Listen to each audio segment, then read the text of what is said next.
When Marcus finds a yellowed envelope wedged inside his late father's church wall, he discovers the letter written 40 years ago, the night before his father vanished. What he reads will shatter everything he believed about abandonment, sacrifice, and the man he spent a lifetime hating. The sledgehammer hit the brick wall with a sound like thunder trapped in a closet. Marcus flinched.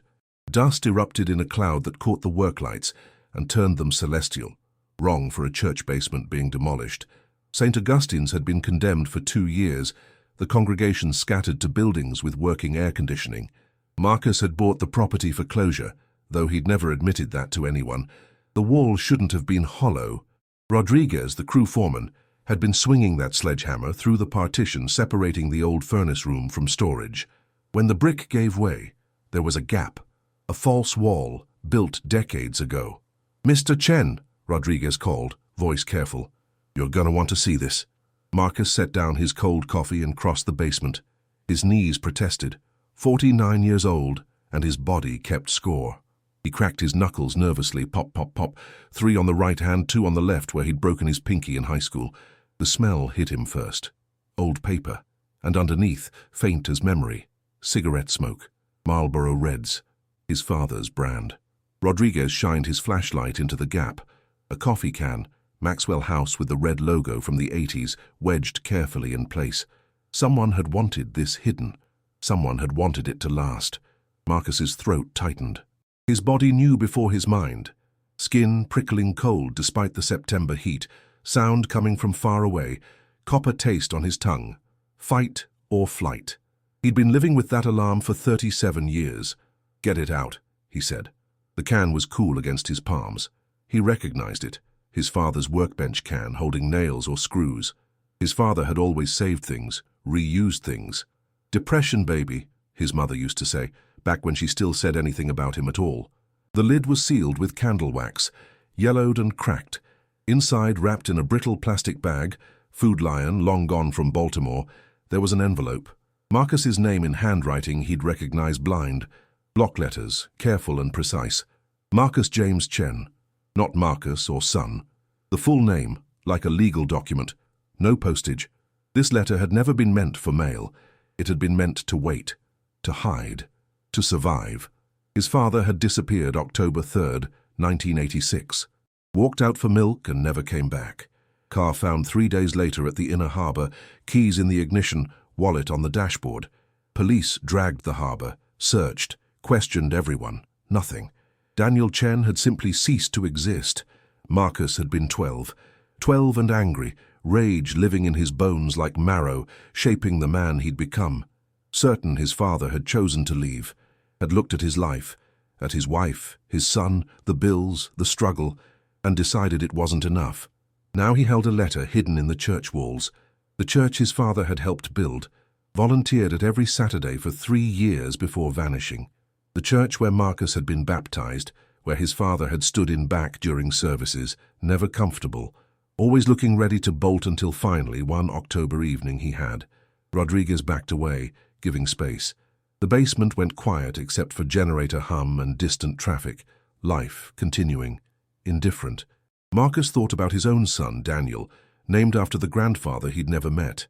Daniel was 8 now, the same age Marcus had been when his father started volunteering here, when something had started going wrong. The letter weighed nothing and everything. Marcus's hands shook. Just slightly, just enough. Marcus didn't open it in the basement. He climbed to the empty sanctuary where September sun turned dust into broken light. The pews were gone. Stained glass donated. What remained was bones. Scarred walls, warped floors, the ghost outline where the altar had stood. This was where his father had spent his last Saturday. Marcus had been there, sulking in the church van about missing a football game. His father had barely spoken on the drive home. Marcus had thought he was angry. Now he wondered if it had been something else. Grief, or guilt, or the weight of a decision already made. He sat where the third pew had been, back against the wall. His family's spot. His mother on the aisle. His father by the window watching weather change, present but not committed. And Marcus between. The bridge, too young to know families are sometimes held together only by a child's need. The envelope felt heavier now. He stared at his name in his father's handwriting. Marcus James Chen. James had been his paternal grandfather's name, died in Korea before Marcus's father was born. One of those men existing only in faded photos and hazier stories. His phone buzzed. Jennifer. Daniel's asking when you're coming home. Home was Columbia, 30 minutes north. A different life Marcus had built deliberately, brick by brick, in opposition to the row house where he'd grown up. He texted back, "Soon. Tell him I love him." Then turned the phone off completely. The wax seal broke easily. Inside, 3 sheets of lined notebook paper, both sides covered in compressed handwriting, as if his father had been trying to fit in everything, knowing he wouldn't have another chance. October 2nd, 1986, the day before his father disappeared. "Dear Marcus," it began. Marcus's vision blurred. He pressed his palms against his eyes until stars appeared, until pressure hurt enough to ground him. He'd promised himself he wouldn't cry. Had kept that promise for 37 years. "Dear Marcus, if you're reading this, it means the church is finally gone, or you found it some other way, or God decided it was time. I don't know when that will be. I hope you're grown. I hope you're happy. I hope you don't hate me, though you probably do and you'd have every right." Marcus's lungs felt too small. "I'm writing this at the kitchen table. 2 a.m. Your mother's asleep. You're asleep. The house is quiet except for the refrigerator and a dog barking somewhere. I've written this 6 times tonight. Keep throwing them away because I can't figure out how to explain the inexplicable. How do you make a 12-year-old understand what you barely understand yourself?" The handwriting got shakier. Marcus could picture it. The kitchen table with cigarette burns, the rooster clock, the window overlooking their tiny backyard where they'd grilled hamburgers and pretended life was simple. "I'm sick. Not the kind doctors can fix. The kind that lives in your head, in your thoughts, in the space between who you are and who you wish you could be. They call it different things. Depression, anxiety, the kind of broken that doesn't show on x-rays but feels like drowning anyway. Like water in your lungs and you can't get enough air." Marcus stopped, set the letter down, walked to the window. Outside, Baltimore continued. Traffic, people, music from a car, someone yelling in Spanish. Life, indifferent. His father had been sick, not abandoning them by choice. Sick. The word rearranged everything. 37 years of anger, and the foundation had shifted like sand. Marcus had built his life on one premise. His father was a coward who'd chosen the easy way out. Marcus had sworn to be different, had married Jennifer, and when things got hard, he'd stayed, had gone to therapy, had been present for his son, except his father had been present, until he couldn't be anymore. Until something inside broke in, a way staying stopped being possible. Marcus returned to the letter. "Pastor Kim gave me a book, Man's Search for Meaning. Viktor Frankl. There's a line I think about. When we are no longer able to change a situation, we are challenged to change ourselves. I kept trying to change the situation, but I couldn't, so I had to figure out how to change myself into someone who could survive it." The next section was crossed out, torn. Marcus didn't try to read it. Some thoughts were too dark to resurrect. "I've decided something. October 3rd, I'm going to the Inner Harbor. There's a meeting, a support group Pastor Kim told me about, men who've been where I am. It's at 7 p.m. I'm going to walk in and say I need help. Then I'm going to tell your mother everything, about the darkness, about how close I've come." Marcus's heart lurched. His father had been trying, fighting, reaching for help the day he disappeared. "I'm writing this just in case. In case the darkness wins and I can't do it. I want you to know I tried. That leaving isn't about you or your mother. It's about me being broken in a way I don't know how to fix." The paper was wrinkled here. Tears. His father had been crying. "If I don't make it, if the darkness wins, I need you to understand. Your mother will say I abandoned you. She'll be angry, and she should be. But I need you to know that staying was the hardest thing I ever tried to do. Every day I stayed was a victory. Every morning I got out of bed, I was choosing you. Every night I came home, instead of driving off a bridge, I was choosing your mother. The fact that I might not be strong enough doesn't mean I didn't love you with everything I had."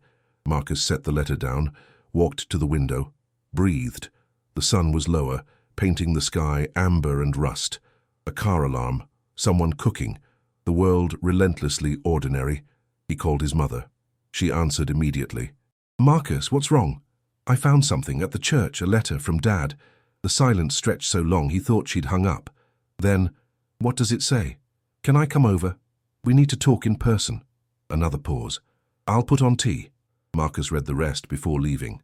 He owed his father that, to hear him completely. I started volunteering because Pastor Kim suggested it. I'd gone to him for counseling, didn't tell anyone, just showed up and said I was having dark thoughts. Like they were weather instead of the constant whisper that I'd be better off gone, that you'd both be better off without me. Marcus's stomach twisted. Pastor Kim said service helps. When you're drowning in your head, focus on other people's needs. So I built stairs, painted walls, fixed engines, and it helped. For a while, I could feel the darkness backing off, but it hadn't lasted. Then the church started talking about renovation, $200,000. Your mother wanted to pledge $500, and I couldn't explain I'd been in Pastor Kim's office every week for 6 months, that the only thing keeping me tethered was showing up somewhere I was needed. Marcus remembered that fight. His mother wanting to give, his father saying they couldn't afford it, his mother saying it was their Christian duty, his father getting quiet in that shutdown way, leaving, not coming back until midnight. I couldn't tell her I was planning to leave, not disappear but get help. I had an appointment with a psychiatrist in D.C., $200 just for consultation. That's where the church money was going. I was going to get real help, prescriptions, therapy twice a week. Maybe if I was lucky, the chance to be the father and husband you deserved. Marcus's hands shook. He pressed them flat against the floor. His father hadn't been running away. He'd been running toward help, toward hope, toward surviving the darkness. So what happened? But the shipyard announced layoffs September 28th, called us into the break room. I'd been there 18 years. Didn't matter. They were cutting anyone with attendance issues. I'd been late 17 times that year because I couldn't get out of bed, because the weight of existing felt like too much. Marcus had never known his father was fired. His mother had said there was stress at work. Nothing about losing his job. I didn't tell your mother. Left for work every morning, spent days at the library or driving around or sitting in parks. Cashed out my last check and hid the money. The psychiatrist appointment was October 5th.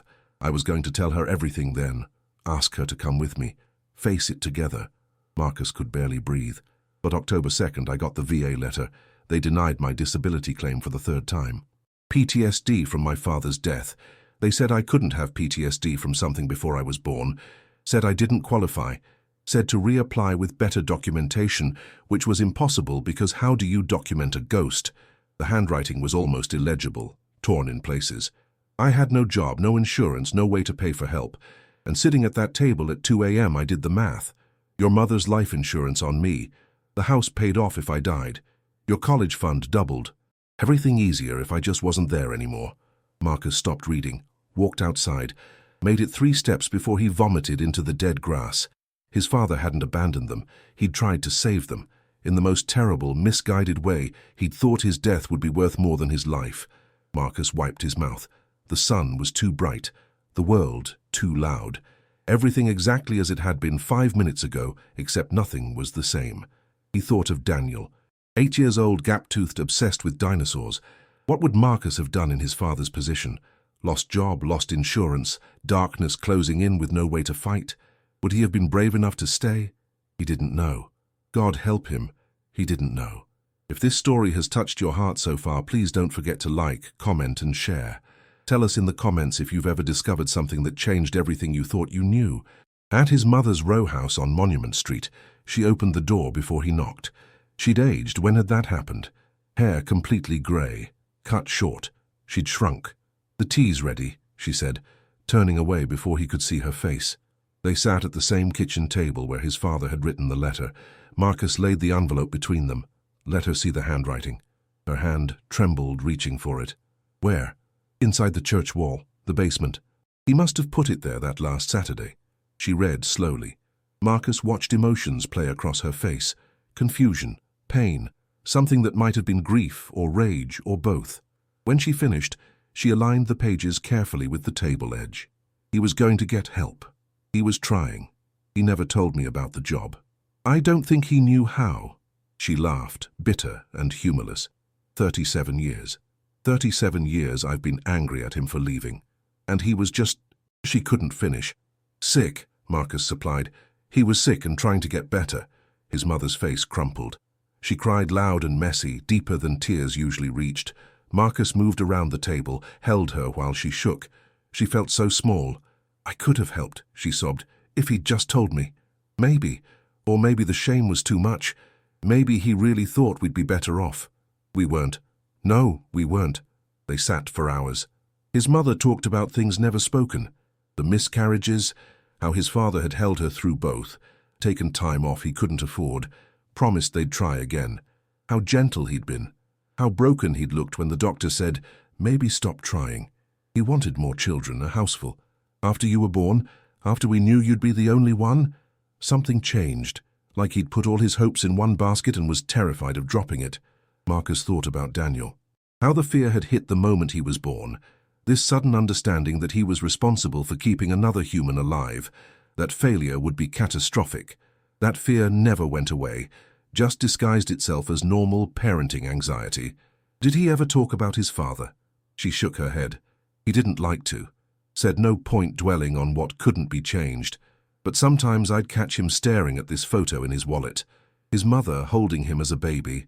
This look on his face like trying to remember something he'd never known. Inherited trauma, Marcus said, a term from therapy. Grief passed down like eye color, shaped by losses before you were born. The VA letter mentioned it. He was trying to claim disability for PTSD from his father's death. That's ridiculous, he wasn't born yet.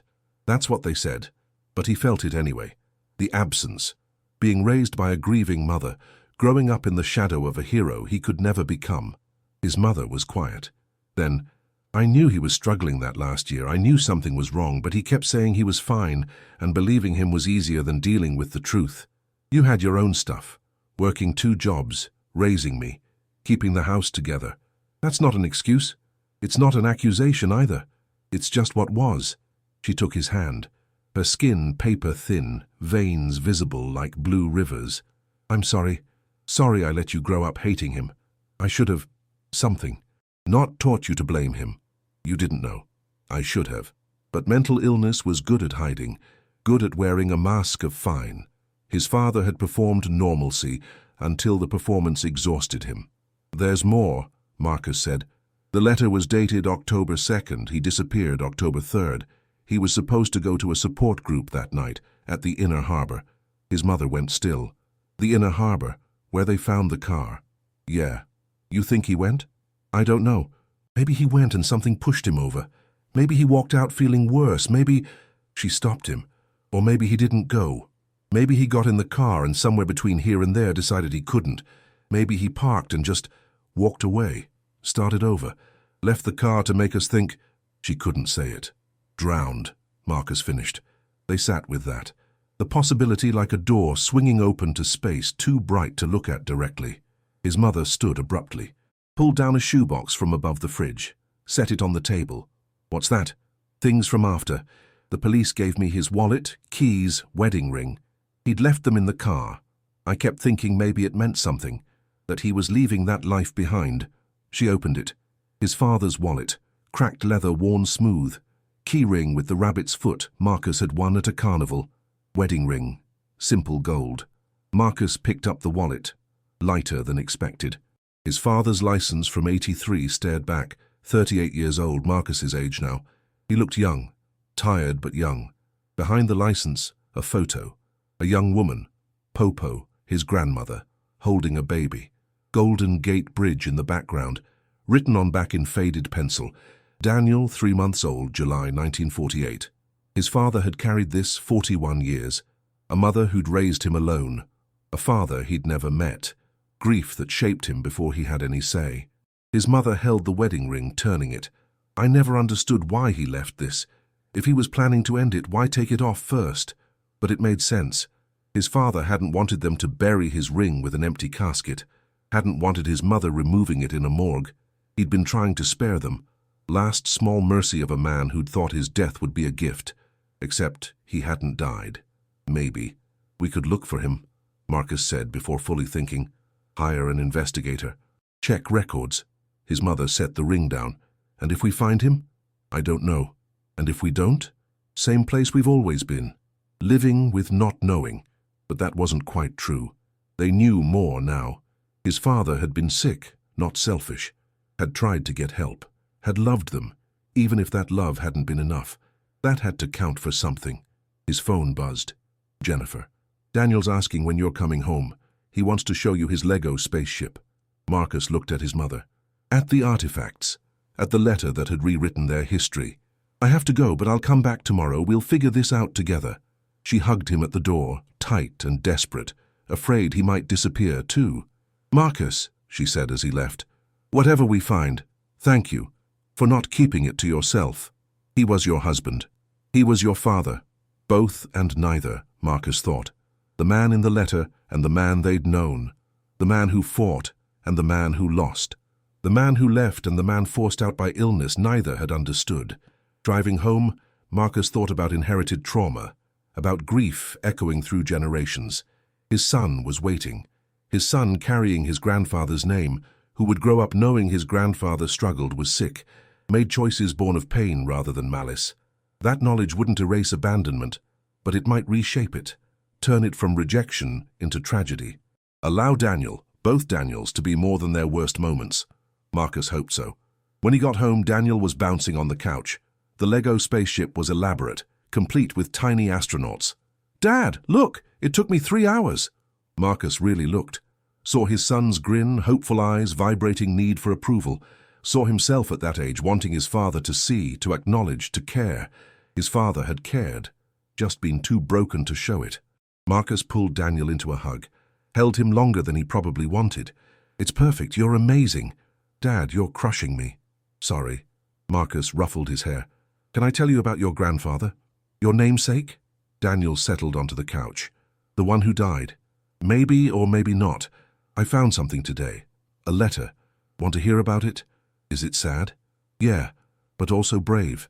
About a man who tried really hard to stay when everything in him wanted to go. Okay, tell me. So Marcus did. Not everything, 8 was too young. But enough. Enough for Daniel to know his grandfather struggled, was sick, loved them even when darkness made loving feel impossible. And talking, Marcus realized something. His father's letter hadn't just been for him. It had been for this moment, for this conversation, for breaking the cycle, for honesty his own father tried and failed to achieve. Maybe that was the real inheritance, not trauma, but truth. The courage to say I'm struggling instead of I'm fine. The strength to ask for help. The wisdom to know staying, really staying, present and honest, was harder and braver than leaving. Marcus looked at his sleeping son, Lego spaceship clutched in one hand. Outside, Baltimore hummed. Inside, warmth and quiet and fullness. He was here, present, staying. That would have to be enough. Marcus didn't sleep. At 3 a.m. he gave up, went to his office, did what he should have done 37 years ago. He searched. Missing persons databases, death records, social security files, paid for ancestry sites and people finders promising comprehensive background checks. Daniel Chen, born 48, last seen October 86, Baltimore, Maryland. No death certificate, no obituary, no grave, nothing. Absence wasn't proof. Bodies went unidentified. Records got lost. People disappeared into cracks and stayed there. Still, Marcus kept looking. At 4 a.m. he found it. A Daniel Chen applied for a fishing license in Alaska in '88. Different middle name, Lee instead of James, birth date off by 3 years, but the physical description matched. 5'9", black hair, brown eyes, scar on right hand from workplace accident. His father had that scar, shipyard metal, 12 stitches. Marcus had been 6, watched his mother wrap it nightly, asked if it hurt. Nothing I can't handle. Marcus pulled up Alaska records, paid another fee. The photo was grainy, scanned too many times.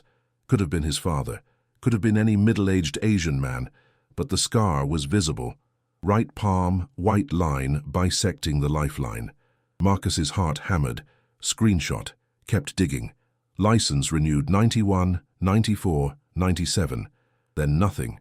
First revelation of Memento Hulk. His father hadn't died in 86. He'd made it to Alaska. Had lived there at least a decade, maybe more. While Marcus grew up fatherless, while his mother worked herself into exhaustion, while everything got hard in the way it only gets hard when you're alone, his father had been alive, fishing, living his quiet life in Alaska. Marcus tried death records for Alaska, found 3 Daniel Chens, none matching, property records, business licenses, nothing. But he had a thread. At 5 a.m., Jennifer found him surrounded by printouts. "Marcus, what are you doing?" He showed her the Alaska photo, explained the letter, the scar, the possibility his father hadn't died, but walked away and kept walking to the continent's edge. Jennifer studied the photo. "Even if it's him, what are you going to do? He's been gone 37 years. He made his choice. He was sick. I know. But Marcus..." She sat, took his hand. "You've spent your life being angry. If you find him now, if he's alive, what then? You get to be angry in person. That's better. At least I'd know. Would you? Or would you just have more questions? Why didn't he come back? Call? Why let you think he was dead?" Marcus didn't have answers. Jennifer kissed his forehead. "Come to bed, this can wait." But it couldn't. Some doors, once opened, couldn't close. At 6 a.m., Marcus called Alaska Fish and Game, answering service. Left a message requesting information about the Daniel Chen with 90s licenses. Long shot, privacy laws. Called anyway. Then called his mother. She answered immediately. Hadn't slept either. "I found something. Maybe. Daniel Chen in Alaska, late 80s, 90s. Same description, same scar." Silence, then, "Alaska. I know it's not much." "Alaska," she repeated. Quiet.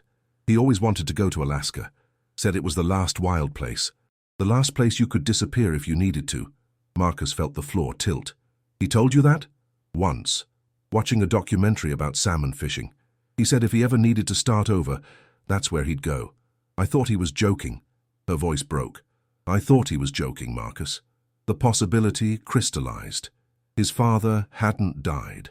Had driven to the harbor, left everything tying him to his old life, gotten on a bus or train, hitchhiked across country to the place he'd dreamed of disappearing, and stayed gone. 37 years. "I'm going to keep looking," Marcus said. "Do you want me to?" "Yes." No hesitation. "I need to know. Even if..." At 7 a.m. his phone rang. Alaska area code. "Mr. Chen, Linda Kowalski, Alaska Fish and Game. I got your message. I'm not supposed to give out information, but..." She paused. "I've been here 22 years. I remember Daniel. Came in every spring, always cash, always alone, quiet, kept to himself. Stopped coming around 98, 99. Figured he moved or died or quit fishing." Marcus's mouth was dry. "Do you know where he lived?" "Kenai Peninsula, I think. Where the solo guys fished. Ones who seemed like they were running from something. There's a community, off-grid types. People who don't want to be found. Is there any way..." "I'm already breaking protocol, but there's a bar in Soldotna called the Salty Dog, where fishermen hung out. If your guy fished the Kenai, someone there might remember." "Thank you. I hope you find what you're looking for, but word of advice? Sometimes people who disappear have good reasons. Sometimes finding them does more harm than good. Think about that." She hung up. Marcus stared at his phone. Alaska, Kenai Peninsula. The Salty Dog. His father might be there. The betrayal hit like a physical blow. All these years, all this grief, and his father might have been alive the whole time. Marcus booked a flight to Anchorage. Last minute, expensive. Didn't care. Texted Jennifer. "Going to Alaska. Will explain. Take care of Daniel. Love you." Called his mother. "I'm going. I have to find him. Marcus, I have to know." She was crying. Finally, "When you find him, ask him why. Ask why it was easier to let us think he was dead than talk to us. I will. And Marcus, tell him..." She stopped. "Tell him I understand. Tell him I'm angry and I understand, and both can be true. Tell him he doesn't have to hide anymore." "I'll tell him," Marcus promised. No idea if he'd get the chance. The flight left at noon. Marcus packed quickly. Clothes, toiletries. His father's letter in waterproof plastic. Couldn't stand something happening to it. Daniel was at school. Marcus left a note. "Had to take a trip for work. Be back soon. Keep building. I love you, Dad." Felt wrong lying. But what was he supposed to say? Jennifer drove him to the airport. Didn't argue. Just held his hand while Baltimore rolled past. The city where his father had lived, worked, disappeared. "What if he's not there?" Jennifer asked at departures. "Then I keep looking." "What if he is and doesn't want to see you?" Marcus didn't have answers. The possibility was a knife in his chest. But he'd rather know than wonder, rather face rejection than live with absence. "I love you," Jennifer said. "Whatever you find, I love you. Your family is here." "I know." Marcus kissed her hard. "I know." He grabbed his bag and walked into the airport without looking back. Looking back might make him lose his nerve, decide it was easier to live with questions than risk answers. The flight took 8 hours. Marcus didn't sleep, couldn't eat. Just watched America scroll beneath. Mountains, plains, forests, vast emptiness that made you understand why people disappeared into it, why his father chose Alaska. Somewhere wilderness was bigger than people, where you could live quietly, die quietly, leave almost no trace. He landed at 8 p.m., rented a car, drove 2.5 hours south to Soldotna in darkness so complete it felt like space. No streetlights, no moon. Just headlights cutting through black and occasional reflective eyes, moose, maybe bear, watching from roadside. The salty dog was exactly what he'd expected. Dive bar with mounted fish, smell of beer and fried food, and decades of smoke soaked into wood. Handful of men at the bar looking like they'd been there since the 90s. Marcus approached the bartender, woman in her 60s with grey braid and weathered face. "Help you?"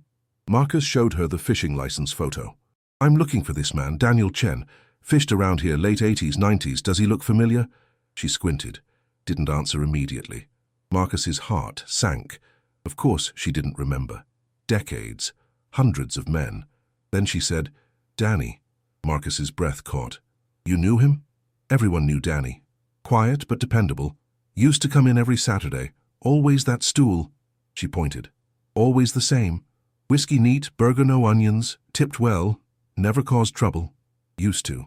Past tense. Marcus felt something crack. What happened to him? He died, had to be, God, 15 years ago, maybe more. Heart attack, I think, or cancer, I don't remember. Just remember hearing he'd passed. Second revelation of Memento Hulk. There it was. His father had been alive, had made it to Alaska, had lived here at least a decade, maybe 2, then died anyway, alone in a place where no one knew his real name, where no one knew he'd left behind a wife and son who'd spent 37 years wandering, and worse, he'd lived for at least 15 years after disappearing. 15 years. That meant he'd been alive in 2000, 2001, 2. Years when cell phones existed, email existed, when he could have made contact if he'd wanted. But he hadn't.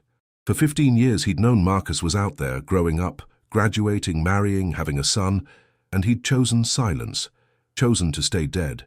Did he ever talk about family? About Baltimore? She shook her head. Danny didn't talk much about anything. That was his thing. You'd ask, he'd give the shortest answer. People learned to leave him alone.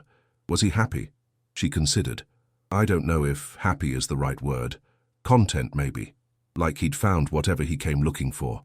Peace and quiet. Marcus felt tears coming. They rolled while the bartender watched with compassionate detachment of someone who'd seen too many people cry in her bar. "I'm his son," Marcus said. "He left when I was 12. We thought he'd drowned." Her face softened. "Oh, honey, I'm so sorry. Do you know where he's buried?" "Cemetery north side of town. I can draw you a map." She did, on a napkin, while Marcus tried to breathe through pain flowering in his chest. His father had been alive, had chosen Alaska over home, over family, then died alone, buried by strangers. Marcus never even knew to grieve properly. Marcus sat in his rental car in the parking lot and sobbed until his throat was raw. For his father, for himself, for his mother who'd mourned a man alive the whole time, for his son who'd never meet the grandfather he'd been named after. For 37 years of grief, recontextualized into betrayal. His father hadn't tried to come back, had found peace in Alaska, and decided it was more valuable than family. Marcus didn't know if he could forgive that. Understanding wasn't the same as acceptance. Acceptance wasn't the same as forgiveness. He drove to the cemetery, found it closed, locked, sat in the parking lot until dawn broke over mountains, painting snow-capped peaks, rose and gold, so beautiful they hurt. This was what his father chose, this vast, wild, lonely place, this silence, this absence. Marcus thought he understood now, not forgave, but understood. The gate opened at 7 a.m. Marcus followed the hand-drawn map past rows of graves, lives he knew nothing about. He found it in the back corner under birch trees turning gold. Simple granite, nothing fancy. Daniel Chen, 1948-2009. Gone fishing. That was it. No beloved father, no cherished husband. Just 3 words, managing to be both truthful and the cruelest joke. Gone fishing. As if his life could be reduced to that. As if the wife and son he'd left were worth less than whatever he'd caught. Marcus stood as sun climbed, warming his back without warming anything inside. He pulled out his phone, called his mother. She answered first ring. "Did you find him?" "Yeah, I found him." "And?" "He died in 2009. Heart attack, maybe." The bartender remembered him. Said he was quiet, content, lived here at least 15 years. Silence stretched so long Marcus thought the call dropped. Then, 15 years. Yeah, he could have called, written, could have... I know. Did he have other family? Other children? Did he replace us? I don't think so. The bartender said he was always alone. Somehow worse. That his father chose isolation over them. Decided solitude was preferable to reconnection. What are you going to do? Marcus looked at the grave, at granite with its mocking epitaph. At ground where his father had been lying 15 years while Marcus built a life, had a son, never knew to mourn properly. I don't know. I thought finding him would answer everything. Just created more questions. Come home. Whatever closure you think you'll get standing there. Come home. Your real family is here. She was right. But Marcus couldn't leave yet. Not without trying to understand, or at least saying what needed saying even if his father couldn't hear. I'll be home tomorrow. I just need to sit with this. He hung up, sat on the grass. Ground damp with dew, cold seeping through his jeans. Didn't care. Sat 3 hours while cemetery filled with other visitors bringing flowers, people with normal relationships with death, funerals and closure and ordinary rituals of grief. Marcus had none of that. Just questions and a letter and a grave. At 10 a.m. a pickup pulled in. Old man got out, weathered and bent, carrying a tackle box. Walked directly to Marcus's father's grave. Stopped seeing Marcus. "You family?" Rough voice, not unkind. His son. The man's expression shifted. Surprise. Sadness. Set down the box. Lowered himself with a grunt. Sat beside Marcus like fishing buddies. Didn't know Danny had a son. He didn't tell people. No, he wouldn't. Private guy. The man pulled out a flask, sipped, offered it. "Name's Bill. Fished with your dad 12 years. Best partner I ever had." Marcus took the flask, drank without tasting. Did he ever talk about his life before Alaska? Once, we'd been drinking, out on the river, not catching anything, watching sun go down. Beautiful, peaceful. Danny said he'd left behind everyone who mattered. Said it was the worst thing he'd ever done and the only thing he could have done. Marcus felt something crack. What did he mean? I asked. He said sometimes love means knowing when to leave. That he'd been sick and thought dying would be easier on his family than staying and being a burden. But when it came time to die, he couldn't. So he did the next best thing. Disappeared. Let them think he was gone so they could move on. That's not love, Marcus said, voice hard. That's cowardice. Bill shrugged. Maybe both. I don't think Danny knew the difference. The sickness scrambled him so bad he couldn't see straight. All he knew was he was broken, and everyone would be better off without him. He was wrong. Maybe. But the Danny I knew up here, he wasn't broken. Quiet, yeah. Sad sometimes. But he'd found something. Peace. The kind you can't find drowning in other people's expectations. Marcus wanted to be angry, wanted to rage at this stranger who got 12 years while Marcus got nothing. But looking at Bill's weathered face, genuine grief, the tackle box he'd brought because he still fished with his dead friend's memory, Marcus couldn't muster anger. Was he happy? I think so. As happy as a man like that could be. He had routines, favorite spots. He'd sit on the river for hours and come back looking like he'd found God, or peace. Maybe for Danny they were the same. Bill pulled out a photograph, laminated. 2 men on a boat, holding a massive king salmon. His father, older, greyer, but unmistakably him, grinning with joy Marcus had never seen in childhood. Bill beside him, equally happy. Took that in '97, 40-pound king. Been after 1-3 seasons. When we got it, Danny laughed. First time I'd heard him really laugh, full belly laugh. He said, "I forgot what this feels like." I asked what. He said, "Winning. Even just a little bit." Marcus stared at the photo, at his father's smile. At evidence he'd built a life here, found friendship, experienced joy. Without them, without ever picking up a phone. Did he ever talk about going back? Contacting us? Bill was quiet. Then, once, 2003, he'd been drinking more than usual.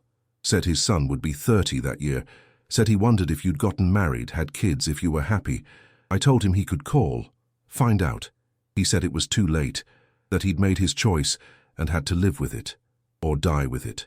2003, Marcus had been 30, married to Jennifer 2 years, Daniel born that year.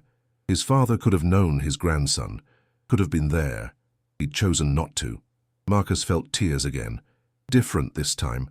Not hot rage, but something colder. Grief, real grief. From accepting his father had been exactly who he'd been. Broken, flawed, unable to be what Marcus needed. That was tragic, but also just human. People failed each other. Love wasn't always enough. Sometimes darkness won even when you survived. I'm angry at him, Marcus said, for leaving, staying gone, dying here where we'd never find him. You should be. He was selfish in a lot of ways, but, Bill sipped. He was also the most tortured man I ever met. Whatever was wrong in his head, it never let him rest. Even here, even fishing, even in peace, you could see it in his eyes, like he was always waiting for the other shoe to drop. If this story has moved you, please like, comment and share it with someone who needs to hear about the complexity of love, the weight of mental illness, and the courage it takes to survive even imperfectly. Marcus and Bill sat by the grave until sun was high. Bill told stories, fishing trips, bar conversations, the quiet life his father lived. Each story a piece of the man Marcus never really knew, who'd existed beyond abandonment, beyond the binary of good father or bad. His father had been both, and neither. Sick and selfish and loving and broken all at once, until contradictions tore him apart and he had to choose which version to keep alive. He'd chosen the Alaska version. Fishing, silence, slow peace of a life without expectations. Maybe that was okay. Maybe it had to be, because the alternative was spending life hating a man too sick to be anything other than what he was. Thank you, Marcus said finally, for being his friend, for giving him something we couldn't. Bill nodded, stood with difficulty. He talked about you, not often, but enough that I knew you mattered. He just couldn't figure out how to be your father and still survive. So he chose surviving. I don't know if that makes it better or worse, but it's what happened. After Bill left, Marcus pulled out his father's letter, read it again in the grave's shadow, in light of everything he now knew. The letter had been written by a man planning to get help, planning to try. But something shifted. The job, the denied claim, the crushing weight. His father set out for that meeting, and somewhere along the way decided he couldn't go home. Not wouldn't. Couldn't. Marcus understood the difference now. Couldn't was a door closing, not from choice, but necessity, from terrible mathematics of a mind that couldn't see any other solution. His father had been wrong.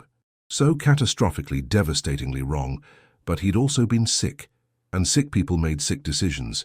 That didn't excuse them, but it explained them. Marcus texted his mother the grave photo. Found him. He's at peace. That will have to be enough. She replied, Is it? Enough? Marcus thought about what enough meant. Whether closure came from answers or accepting some questions, didn't have satisfying answers. That some wounds healed crooked. That some losses could only be integrated, not resolved. He typed, It has to be. He's gone. Has been gone. We've been grieving the wrong thing. Grieving abandonment instead of illness. But now we know. Maybe that changes how we remember him. Does it change how you feel? Marcus considered the grave, Alaskan wilderness, vast sky. Did it change how he felt? Still angry. Still hurt. Still carrying 37 years in his bones. But now also sad. Sad for his father. For the life he lived hiding. For the family he loved enough to leave, but not enough to return to. I don't know yet. But I think I can forgive him. Eventually. Maybe. That night Marcus stayed in a Soldotna motel. Needed time to process, to sit with everything. He called Jennifer, told her everything. She listened without interrupting. When he finished, I'm sorry that he didn't come back. That he couldn't. Me too. Are you okay? No, but I will be. That night Marcus wrote himself a letter. Not to his father. His father was gone, beyond reach. But to himself, To the 12-year-old who'd spent life waiting for someone to explain why he wasn't enough. To the man he'd become carrying that wound forward. Dear Marcus, your father didn't leave because you weren't enough. He left because he was sick, and sickness makes people do sick things. That doesn't make it okay. Doesn't erase the harm, but it means the abandonment wasn't about you, it was about him. His pain, his illness, his inability to see any other way forward.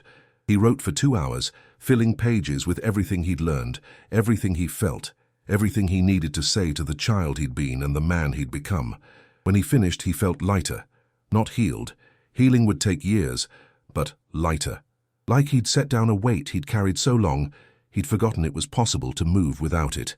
Next morning, Marcus drove to the cemetery one last time. Stood at his father's grave in early light, birch trees golden, mountains sharp against sky. I forgive you, he said aloud. Then, more honestly, I'm trying to forgive you. I don't know if I'll get all the way there, but I'm trying, and I think you would understand that. Trying and failing and trying again. That's what you were doing too. One more try. The grave didn't answer. Wind moved through birches.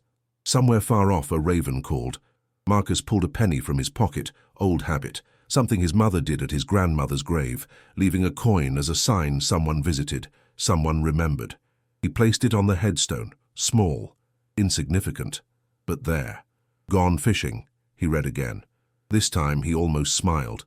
Because his father had gone fishing, had found his river, his peace, his way of surviving. It hadn't been the way Marcus would have chosen, but it had been his father's way, and maybe that had to be enough. He flew home to Baltimore, to his wife, his son, the life he'd built, but the opposition felt different now. Less angry, less reactive, more like choice than rebellion. When he walked through his door, Daniel ran to him, threw arms around his legs with total 8-year-old commitment. Did you finish your work trip? Yeah, buddy, all done. Can we build Legos? Absolutely. They spent the afternoon on the living room floor constructing an elaborate space station, while Jennifer watched from the couch, hand resting on her stomach, pregnant again, early enough they hadn't told Daniel, but Marcus could see the slight swell, the beginning of another life. What are you going to name the baby if it's a boy? Daniel asked. Marcus glanced at Jennifer. They'd talked about this. She'd wanted Daniel Jr. Marcus had resisted, not wanting his son to carry the weight. But now, watching his son build, watching his wife smile, thinking about his father's grave and the letter that started all this, Marcus felt different. I think if it's a boy, we should call him Thomas, after your great-grandfather. He was complicated, but he loved his family the best way he knew how. Is that the fishing guy? Yeah, the fishing guy. Cool. Thomas is a good name. Marcus laughed, real and full, the kind his father might have heard echoing across 37 years and 3,000 miles if such things were possible. It is. It's a very good name. That night, after Daniel was asleep, Marcus and Jennifer sat on their back porch watching Baltimore sky fade from blue to black. Are you okay? Really? I don't know yet, but I think I will be. I think understanding why doesn't erase the pain, but it changes it.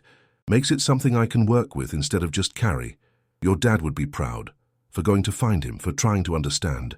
Maybe, or maybe he'd be horrified I found him, that I know he was alive all those years. Maybe both. People are complicated, parents especially. We do our best, and sometimes our best is still harmful. All you can do is try to do better.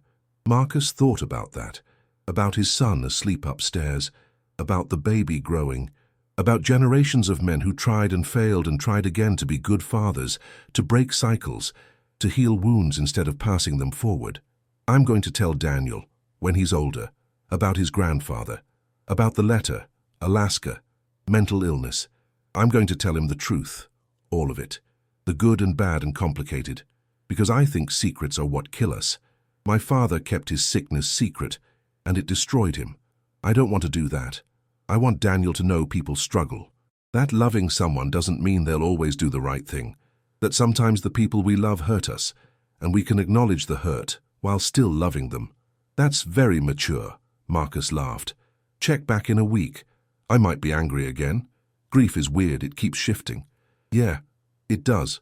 They sat in comfortable silence from years of knowing each other, weathering things together. Marcus thought about his father's letter, about how a single piece of paper could rewrite history, Turn abandonment into tragedy.